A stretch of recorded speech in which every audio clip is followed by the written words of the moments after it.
Ya, kali ini kita akan membahas mengenai observable, operator, dan persoalan nilai eigen.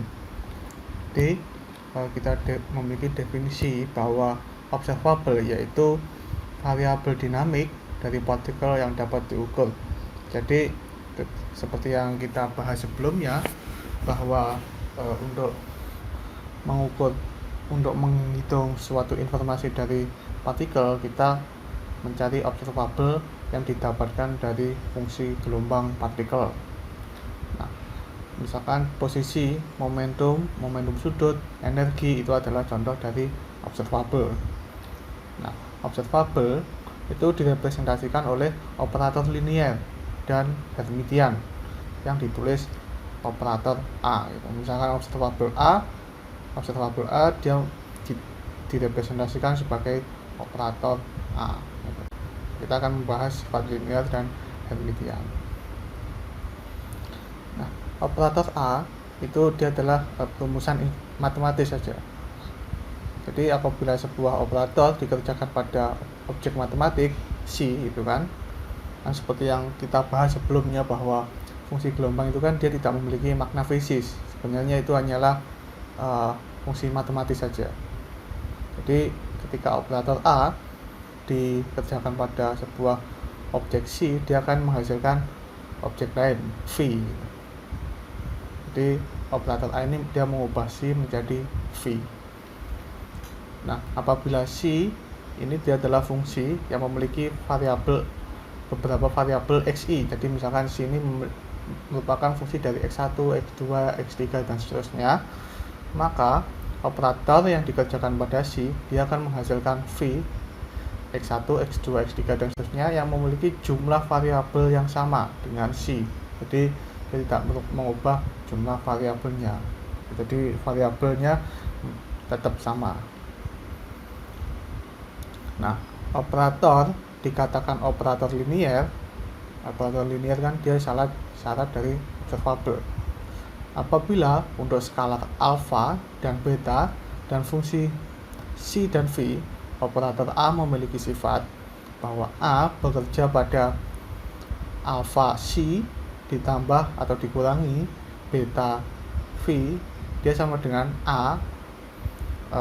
Operator A bekerja pada C ditambah atau dikurangi beta operator A bekerja pada C. Jadi operator A ini hanya bekerja pada fungsi gelombangnya atau ya bekerja pada sebuah fungsi, tidak bekerja pada sebuah skalar, dan dia bersifat linier. Apabila terdapat penjumlahan maka kita bisa menjabarkannya satu persatu. Nah, itu yang dimaksud dengan sifat operator linier. Nah, sekarang kita membahas mengenai persoalan nilai eigen. Jadi apabila operator A dia bekerja pada C, dia akan menghasilkan fungsi baru. Fungsi baru ini dia memiliki bentuk yang sama persis dengan C yang dikalikan dengan sebuah konstanta lambda.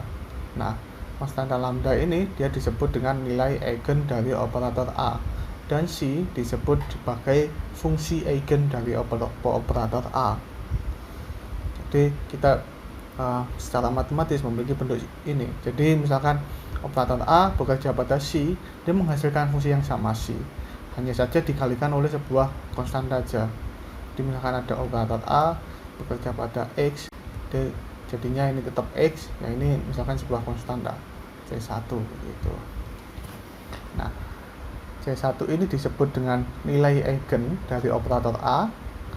X ini disebut dengan fungsi eigen dari operator A gitu. Nah, sebuah operator dapat memiliki lebih dari satu nilai eigen. Himpunan dari semua nilai eigen dari operator tersebut disebut spektrum. Jadi misalkan ini dia memiliki nilai eigen lambda 1, lambda 2, lambda 3, dan lambda 4 dan seterusnya. Nah, kumpulan ini disebut dengan spektrum. Apabila setiap nilai eigen berkaitan dengan satu fungsi eigen, spektrum dari operator dikatakan tak terdegenerasi. Jadi satu-satu, misalkan ketika operator A bekerja pada sebuah fungsi eigen 1 dia menghasilkan lambda 1. Jadi kan C1. Kalau A bekerja pada fungsi eigen kedua, dia menghasilkan lambda 2. Jika A bekerja pada C3, dia menghasilkan lambda 3. Dan seterusnya, di mana ini berbeda semua. Nah, kalau memenuhi ini, dia dikatakan tak terdegenerasi. Nah, apabila setiap nilai eigen memiliki lebih dari satu fungsi eigen, maka spektrum ini disebut dengan spektrum terdegenerasi. Jadi misalkan A ketika bekerja pada C1, dia sama dengan lambda 1 C1, tapi kalau A bekerja pada C2 tetap menghasilkan lambda 1 sisa C2 gitu kan. Jadi ini memiliki nilai eigen yang sama meskipun fungsi eigennya berbeda gitu. Nah, ini lambda ini disebut dengan nilai eigen terdegenerasi, dan operator ini dikatakan terdegenerasi. Nah, misalkan sebuah nilai eigen lambda ke K, dia adalah nilai eigen dari operator A dengan M buah fungsi eigen. Jadi lambda K ini dia memiliki fungsi eigen sebanyak M buah. Maka lambda K dikatakan terdegenerasi lipat M.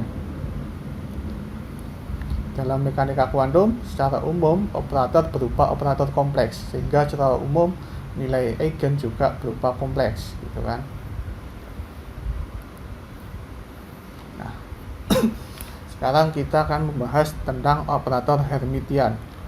Jadi operator Hermitian itu berlangsung atau istilahnya valid apabila nilai ekspektasi operator A didefinisikan seperti ini.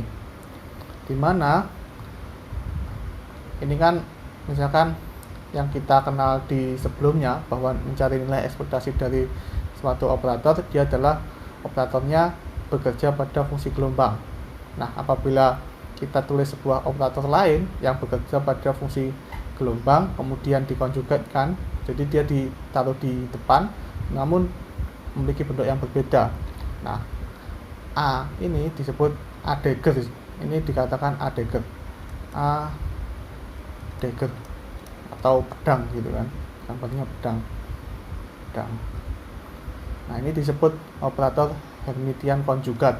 Jadi dia adalah Hermitian konjugat dari operator A jika dia memenuhi seperti ini atau adjoint.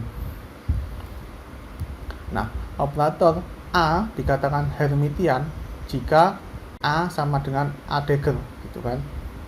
Jadi ini dan ini tuh sama. Kalau ini dan ini tuh sama, dia dikatakan Hermitian. Apabila ini dan ini dia adalah negatifnya gitu kan, dia dikatakan anti Hermitian.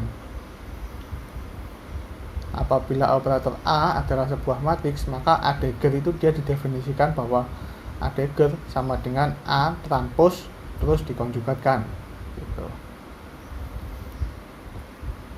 Nah, apabila A adalah operator Hermitian bekerja pada fungsi eigen Cn dengan nilai eigen lambda n yang secara umum kompleks, maka kita memiliki hubungan seperti ini, dimana yang ini kita nggak perlu pakai dagger lagi karena A daggernya sama dengan A. Nah, karena tadi kan A ketika bekerja pada C, dia akan menghasilkan lambda n gitu kan. Kalau A bekerja pada Cm, dia akan menghasilkan lambda m. Nah, dengan demikian kita bisa mengeluarkannya, kita dapatkan bentuk seperti ini. Kita pindah luaskan, kita akan memiliki bentuk seperti ini, dimana integral ini kan dia adalah 1 gitu kan. Nah, sehingga karena ini sama dengan 1 tidak mungkin sama dengan 0, dan ini hasilnya harus sama dengan 0, maka inilah yang harus sama dengan 0 gitu kan.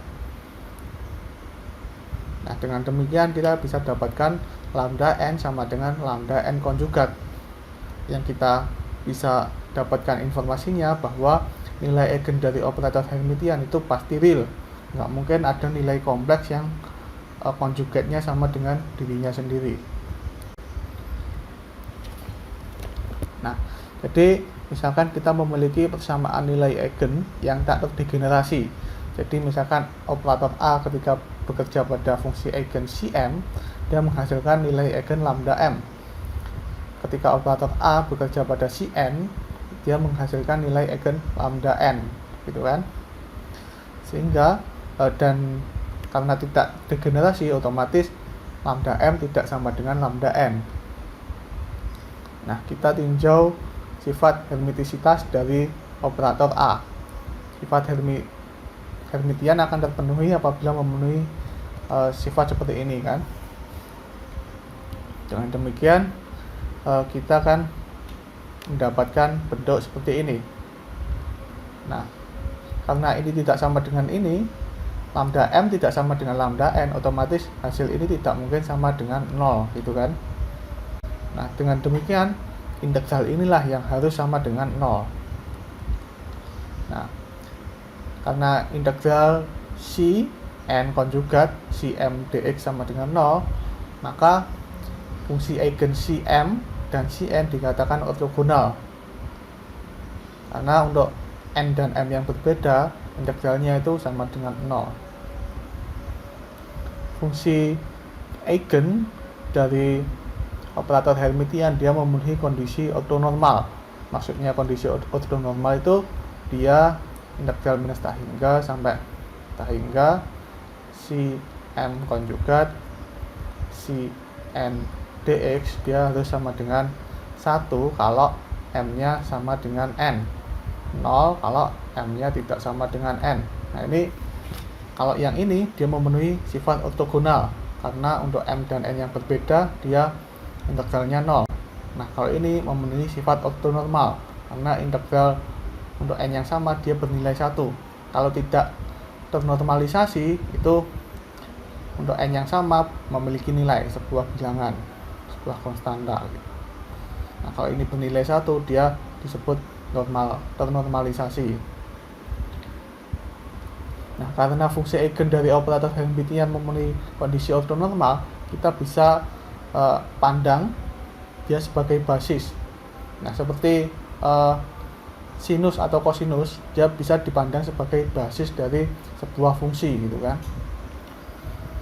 Nah, sehingga setiap fungsi v dia dapat diekspansikan dalam basis Cn.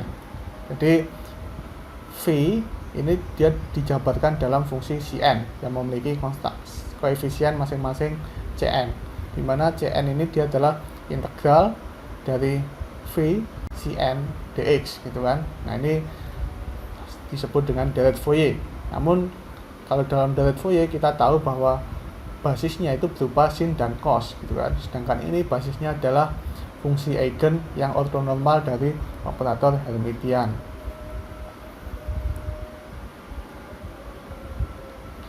Nah, deret ini dia memenuhi persamaan nilai eigen dari operator energi. Jadi ketika sebuah Hamiltonian bekerja pada Cn, dia akan menghasilkan energi En, energi eigen Cn, gitu kan. Nah, dan juga memenuhi hubungan normalisasi seperti ini. V-nya kalau ini ternormalisasi, otomatis ini juga harus ternormalisasi. Nah, dimana Cn Cn star, Cn konjugat, Cn integral ini kan ini harus sama dengan 0 kalau n tidak sama dengan m. Cuma ini n sama dengan n, jadi ini dia adalah 1 kan. Ya, kita menyisakan bahwa jumlahan dari Cn kuadrat dia bernilai 1. Nah, Cn ini koefisien Cn kuadrat dia diinterpretasikan sebagai probabilitas partikel pada keadaan n. Jadi Cn kuadrat ini dia tidak lain adalah probabilitasnya di keadaan n. Gitu. Nah, sekarang kita mencoba mencari tahu inverse dari operator. Jadi operator A dia memiliki inverse A inverse yang memiliki bahwa A kemudian dilakukan A inverse dia sama dengan operator identitas. Operator I adalah operator identitas dengan relasi bahwa I bekerja pada C, dia kembali lagi tetap C gitu. Jadi dia tidak mengubah sama sekali dari C itu sendiri. Nah, inverse dari perkalian operator A dan B yaitu AB inverse, dia memiliki bentuk B inverse A inverse. Operator A dibagi dengan operator B untuk B inverse, apabila B inverse ada itu setara dengan A B inverse. Jadi operator A dibagi operator B itu adalah A dikalikan B inverse. Itu syaratnya B inverse-nya harus ada, B harus memiliki inverse. AB inverse secara umum tidak sama dengan B inverse A. Nah, operator ini dikatakan uniter apabila Hermitian konjugat dari operator tersebut sama dengan inverse-nya. Jadi A dagger itu sama dengan A inverse. Kalau memenuhi sifat ini dia dikatakan operator uniter. Perkalian dari operator uniter A dan B akan menghasilkan operator uniter juga. Sekarang kita membahas mengenai paritas. Jadi operator paritas P dia adalah operator yang mentransformasi pembalikan variabel ruang. Jadi dari ruang R ke minus R. Nah, misalkan seperti ini, apabila paritas bekerja pada CR, dia sama dengan C minus R gitu kan.